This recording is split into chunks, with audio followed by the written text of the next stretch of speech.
Okay, so our last success story for today, we fondly call it when your customer acquisition cost is the cost of cake.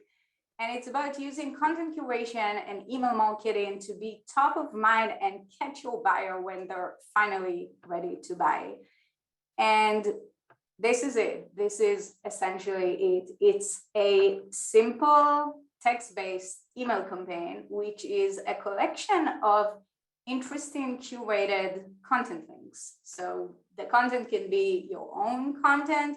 It can be interesting, relevant, educational articles that you found from around the web. And in this particular example, it's from Kiwi again, and they've been sending this weekly email on every Friday for the past 3 years. They call it the Friday Reader to their entire marketing database. And you can see here, it's a whole bunch of content goodness. Every once in a while, there's also a short Kiwi sales pitch. You can see it's about 20% of the email's content, and it's not even every week. This is it. That's the entire thing. And I'm going to start with the results again. Let's look at some of the responses that this campaign has been receiving. And first off, I mean, which marketing campaigns get responses? This is like unheard of. Like, how awesome can it be? Hi, Neta. My colleague Melissa forwarded your email over to me. Like, which marketing campaigns get forwarded? That's great. I manage newsletters for Vox Media, and I'd love to hear more about Kiwi. Like, she wants to learn more about our product. Great job with this newsletter. One of the few I open and read. I really appreciate these notes, Neta. They're well written and interesting and way different. This is pretty awesome feedback. Last one. So when we add new leads into this email program, we send them a soft opt-in email, and we tell them we have this email series for senior publishing leaders, and of course we want to add you because you're a senior publishing leader. And this guy Steve is telling me, hi Neta, sure, thanks. So he's like thanking me for adding him to my cold email outreach, basically. Pretty awesome. Nicole sends them over pretty regularly as forwards as well. So she's forwarding my cold emails. Like, does that ever happen to you? That's happened to me quite often.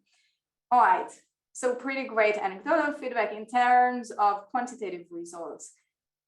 Going strong week in and week out for over 3 years, generating on average consistently about half a sales opportunity every week. And these opportunities are closing. They're not just like bogus. And I jokingly say the customer acquisition cost is cake because a year into this, we threw a very dorky birthday party for Friday Reader and we bought a fancy cake. So that's the cost. Obviously, it's not the real cost. However, I would argue that in terms of dollars spent, sending an email every week is negligible. And the investment here is your team's investment in creating these emails. However, ideally, you'd be reading industry content and doing this kind of curation regularly, consistently anyway. So this is truly, it's the best thing ever. Like $0 investment, very little time investment on behalf of your team, and the results are just incredible.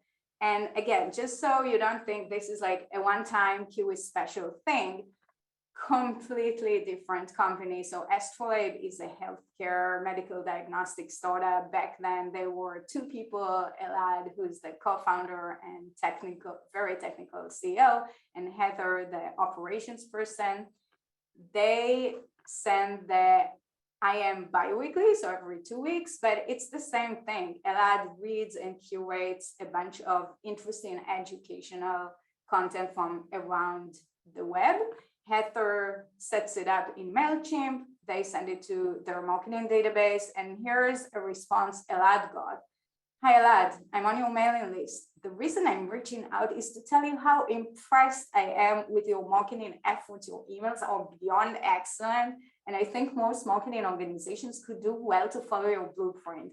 Kudos to you, sir. When Elad sent me this email, I was like, Elad, this is the type of email I forward to my mom. Like, it's that awesome. In terms of quantitative results, so Elad grew his marketing database really quickly. He gets really solid open rates. And in the first couple of months when he started this, he got 2 sales opportunities directly off of this email program. Third and last example, again, completely different. Open Legacy is an Israeli scale-up selling to Fortune 500s. This is their reader, text-based, bunch of interesting articles. And this is an email from a member of the sales team saying, here's a lead, came in this morning, initially found us back in 2019. They've been getting the newsletters and now there's urgency in their project. So they reached out for a demo. Had we not turned on the newsletter, we would most certainly would have lost out on the opportunity. And this is from sales. So I really urge you to take a step back and think about, can I implement this at my company? The answer, I can assure you, is great, is yes, just do it. Curate some content. It can be your own content. If you don't have content, that's fine. Just curate it from others. It's okay to pitch yourself, not too much, not too frequently, and please make an effort to write like a human because we're all human. Bonus, a bunch of additional content ideas that we sometimes refer to as boring content. Yes, it's boring, but it's also super effective. You can create them even if you're not Shakespeare and you don't have the world's best content marketeer on your team. Anyone can do it, no matter what's your industry and how big your marketing team is.